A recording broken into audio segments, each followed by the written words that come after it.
안녕하세요. 100% 국어입니다. 이번 시간에는 띄어쓰기에 대한 강의를 준비해 보았습니다. 바로 들어가겠습니다. 단어는 띄어쓰되 조사는 붙여 쓴다.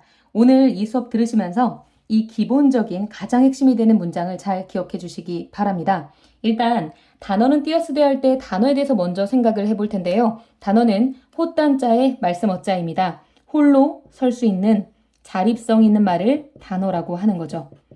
홀로 설 수 있는 말의 기본 단위인 단어는요, 자립성을 갖고 있기 때문에 그만의 고유한 의미를 가지고 있습니다. 왠지 사람 같지 않습니까? 각자의 고유한 의미를 갖고 있기에 다 띄워줘야 되겠죠. 그런데 조사는 말이에요. 조사는 붙여 써야 하는 이유가 있습니다. 뭔가 이상하지 않나요? 요게 예외라는 사실도 아시겠나요?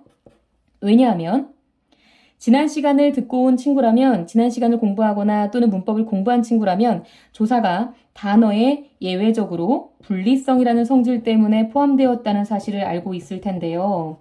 그런데 조사도 어쨌든 단어에 포함이 되었습니다. 근데 이제 와서 단어는 띄어 쓰세요 했는데 조사가 저는요 하면서 머리를 극적극적 해야 되는 상황이 생기는 거죠. 왜? 조사도 단어거든요. 그러나 첫째, 조사야 미안해. 첫째 이유, 너는 자립성이 없어. 그 다음 둘째, 조사는요, 그 체온에 붙어서 도와주는 성질을 가지고 있습니다. 아실 거예요. 도울 조자라는 거 말이죠. 체조. 제가 지난 시간부터 계속 이거 달팽이라고 우기고 있는데요. 체온조사. 이렇게 연상하면서 공부합시다. 체조. 체온에 붙어서 도와줘야 돼요. 어떻다고요? 도와줘야 돼요. 그래서 도와주는 말은 어떻습니까? 가까이에서 도와줘야죠. 그렇기 때문에 붙여줘야만 합니다. 자, 정리되시나요? 단어는 띄웁시다. 왜? 자립성이 있으니까요. 조사는 단어지만 그럼에도 불구하고 이 두 가지 이유로 붙여주시기 바랍니다. 그런데 저는요, 제가 함께 공부하는 친구들한테요, 이것도 물론 중요합니다. 당연히 중요하죠. 근데 이런 팁을 좀 주곤 합니다. 의미가 다르면 띄어쓰라고 말이죠. 의미가 다르면 띄어쓴다. 네. 이걸 가지고 한번 적용 바로 해볼게요. 지금 이 문장 말입니다. 바로 적용해 볼게요. 단어는 체조. 단어가 명사잖아요. 네. 체언, 조사. 이렇게 산 덩어리. 그리고 단어는 띄운다라는 거. 단어하고 그 띄운다라는 게 의미가 서로 다르잖아요. 띄우면 됩니다. 마찬가지. 띄운다는 것과 쓴다는 건 의미가 다르죠. 그러니까 이렇게 띄우면 됩니다. 마찬가지 여기서 한번 띄워주고요. 조사는 체언, 조사죠. 그 다음 붙이다. 조사는 붙이다. 붙이다 하고 쓴다는 또 다르죠. 의미가 다름으로 띄웁니다. 자, 이렇게 간단하게 연습해 보았는데요. 본격적으로 들어가 보도록 하겠습니다. 우리는 같은 민족이다 라는 문장이 있습니다. 체언 조사를 생각하면서 해보죠. 우리는요, 체언 조사입니다. 그러니까 여기서 띄워야 되겠죠. 그 다음에 같은 하고 같다 하고 민족은 다르잖아요. 의미가 다르면 띄워주세요. 그러니까 여기서 띄우고 체조입니다. 민족은 체언이고 이다는 조사입니다. 네, 이쯤 되면 여기서 공부 좀 잘하는 친구들은 이런 질문을 하죠. 선생님, 체언조사 알겠어요. 이거는 뭐죠? 이렇게 말이죠. 네, 같은은요, 기본형이 같다입니다. 같은을 말하면서 제가 기본형을 말하는 이유는요, 같은이 기본형이 아니기 때문인데요. 이게 무슨 말이냐면 사전 찾으실 때 같다라고 찾으시죠? 네, 기본 형태입니다. 그런데 요 녀석이 말입니다. 신통방통하죠? 같다, 같고, 같니, 같잖아. 형태가 계속 바뀌거든요. 이렇게 형태가 바뀔 때 안 변하는 부분을 어간, 변하는 부분을 어미, 어간, 고정, 어미는 교체, 어미는 자꾸 바뀌어요. 그래서 요거를 활용한다라고 하고 마치 살활, 살아있듯이 움직이며 쓸 용, 쓰인다라고 하여 활용하는 말, 활용하는 말 해서 용언이라고 하지 않습니까? 네. 용언은 어간과 어미로 구성이 되어 있는데요. 어간 혼자서 자립성은 없습니다. 어미 혼자서 자립성은 없습니다.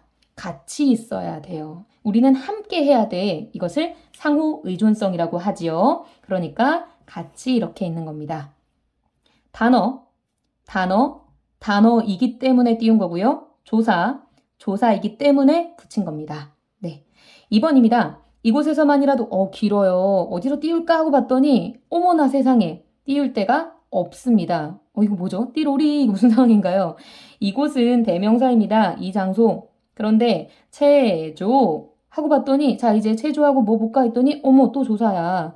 만. 이라도도 조사입니다. 그러면 채, 언, 조, 조, 조인가요? 네. 그런데 조사는 붙여야 되거든요. 그러니까 다 붙이면 됩니다. 알겠죠? 할 수 있어 갑시다. 여러분, 할 수 있습니다. 네. 할 수 있어는요, 하다가 일단 있고요. 수는 가능성을 의미하겠죠? 그럴 수 있다. 이렇게. 다르네요. 다릅니다. 그럼 하라고 수는 다르니까 띄웠어요. 수하고 있다도 다른가요? 의미가 다릅니까? 네, 다릅니다. 그럴 수 있다는 거잖아요. 수하고 있다가 다르잖아요. 띄우면 됩니다. 이 수 같은 친구들을 의존명사라고 하는데요. 대표적으로 것, 수, 줄, 대, 바 같은 친구들이 의존명사입니다. 말을 만들어 볼게요. 할 것이 있다. 할 수가 있다. 할 줄을 모른다. 할 대가 있다. 우리가 해야 할 바는 이렇게 쓴다는 얘기예요. 자, 앞에서 반드시 띄워줘야 되고요. 꾸며주는 말이 이렇게 오기 마련인데요. 이렇게 꾸며주는 말이 반드시 와야지만 쓰일 수 있는 이 친구들을 혼자서는 그럼 안 되나요? 네, 안 됩니다. 앞에 꾸며주는 말에 의존한다고 하여, 의존성이 있다고 하여 의존 명사라고 합니다. 네. 그래서 나중에 수능 준비하는 친구들 의존성 가지는 품사 2가지, 조사하고 의존명사 2가지 있다는 점을 꼭 기억해 주시면 좋고요. 어쨌든 다르기 때문에 띄웁니다. 의존성 있잖아요. 하지만 다르기 때문에 띄웁니다. 알겠죠? 그 다음에 시장겸 대표 가시겠습니다. 사실은 한글 맞춤법 총칙에 보면 이 겸이라는 말에 대해서 열거하거나 이어주는 말, 이렇게 중간에 이어주는 말은 띄워라라는 규정이 있으나 이거를 굳이 외우지는 마시고요. 의미가 다르면 띄운다라는 큰 원칙에 의하여 시장과 겸은 다르거든요. 겸과 대표는 다르죠? 그래서 띄워놓고 봅시다. 띄워놓고 봤더니 겸이 중간에서 이어주는구나 이렇게 이해하시면 됩니다. 그 다음에 할만하죠? 자, 그 다음에 책을 읽어보자 가실게요. 자, 체조, 체연, 조사. 좋았어. 띄웠어요. 그죠? 읽다 하고 책은 다르니까요. 근데 읽어보자 이거 뭐죠? 읽어보자는 하나의 서술어입니다. 그러면 뭉뚱그려서 이렇게 묶어볼까? 근데 뭔가 이상해. 어간어미야. 어간어미거든요. 어간어미잖아. 띄워야겠다. 그렇죠. 띄우는 게 맞습니다. 근데 이런 친구들을 뭐라고 하냐면요. 자, 여기다 한번 다시 적어볼게요. 읽어보자. 일단 붙여 썼습니다. 저는요. 자, 읽다 하고 보다 하고 한 번에 이렇게 서술어로 쓰이고 있어요. 서술어로 쓰이고 있는데 이때 읽다의 의미의 중심이 읽다에 있습니까? 보다에 있습니까? 우리 눈으로 보는 거 아니죠? 한번 읽어서 한 번씩 그 읽음이란 행위를 시도해 보라는 거죠. 그래 보자는 거죠. 네, 보조적인 역할을 한다는 거예요. 그래서 이 친구는 보조적인 친구이기 때문에 그 보조적인 성격 때문에 보조용언이라고 부르고요. 보조용언. 이것은 근본본, 나무, 목의 뿌리. 멋있지 않습니까? 나무의 그 근본. 어쨌든 본용언이라고 합니다. 본용언과 보조용언은 사실은 띄었음이 원칙입니다. 왜요? 다르니까요. 그래서 원칙은 띄웁니다만 이 보조가 뭡니까? 옆에서 좀 보조를 좀 해주고 싶거든. 가까이에서. 그래서 붙였음도 허용합니다. 다시 정리합니다. 본용언, 보조용언은 의미가 다르기에 띄었음을 원칙으로 합니다만 붙였음도 허용을 한다. 원칙 띄워라. 허용, 붙였음도 허용한다. 이렇게 보시면 됩니다. 자, 그 다음에 책을 읽어도 보자. 이 경우는요. 이 본용언 뒤에 이거 조사 붙은 거 보이시나요? 네. 이럴 경우는 조사 때문에 여기 같이 붙여주면서 반드시 띄워야 됩니다. 반드시 띄워야 됩니다. 조사는 왠지 이렇게 의미를 한번 끊어주는 역할을 하는 것 같습니다. 그래서 앞에 이렇게 조사가 있을 경우는 같이 이렇게 띄워야 되고요. 또 하나, 7번. 떠내려가 버렸다고 특이합니다. 뜨다, 내리다, 가다, 버리다. 4개가 지금 합쳐져 있어요. 어떡하죠? 다 띄워야 됩니까? 의미가 다르면 띄워야 되잖아요. 근데 그렇게 하기엔 너무 번거로운 거죠. 원칙도 물론 그렇지만 우리 융통성을 좀 발휘해 봅시다. 그래서 앞에 이 친구들을요. 합성 용언이라고 합니다. 합쳐졌다고 말이죠. 그리고 뒤에는 요 아이, 요 버리다, 요거 하나만 띄우는 걸로 정해졌답니다. 그래서 합성 용언 묶어주시고요. 조사 붙은 친구 묶어주시고요. 뒤에 하나만 띄운다라고 이해하시면 됩니다. 하나 더 있는데요. 뒤에가 이렇게 문장이 끝날 때가 있어요.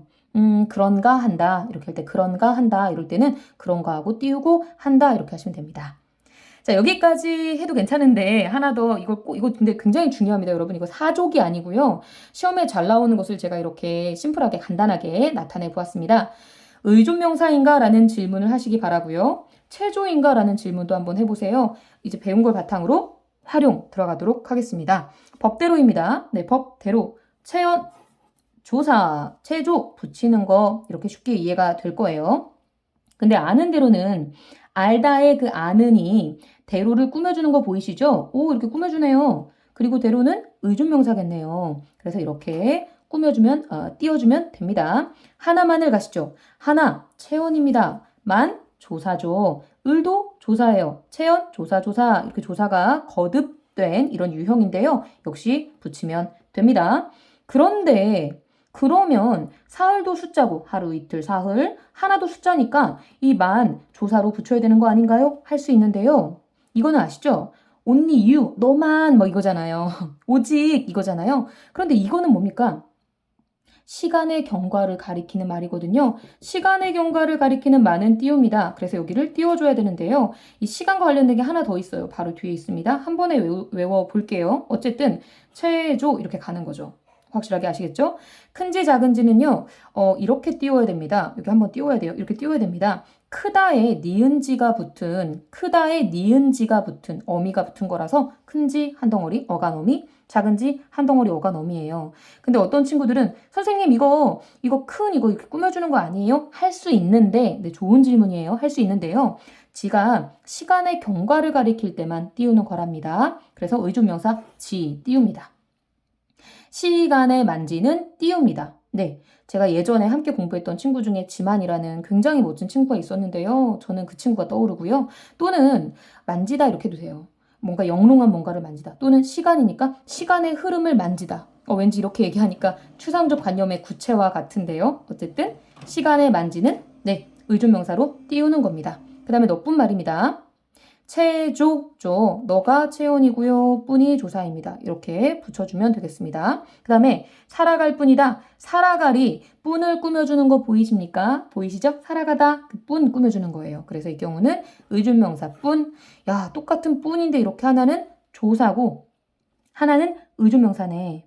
그쵸? 이런 거 나중에 품사 통용해서 자세하게 이제 공부하실 거예요. 너희들 가실게요.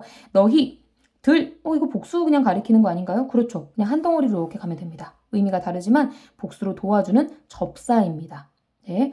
근데 이 경우는요, 산강 이런 것들을 자연이라고 하는 거거든요. 그래서 이 들이요, 특정한 의미가 있습니다. 이런 것 따위, 이런 것들이라는 의미가 있어요. 그래서 띄워서 산강 이러한 것들을 자연이라고 한다. 이렇게 해서 이러한 것들 넣어보세요. 띄워주면 됩니다. 너만큼 하는 만큼 할 수 있겠죠, 여러분? 네.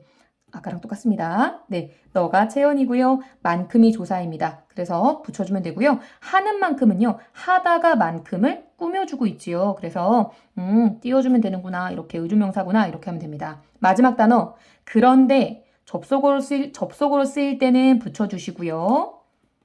야, 내가 어디 가봤는데 세상에 그런 데가 다 있더라. 너무 좋더라 할 때 그런 데 말입니다. 그런 장소라는 특정한 의미로 네, 다가오시죠? 그럴 때는 띄우면 되겠습니다.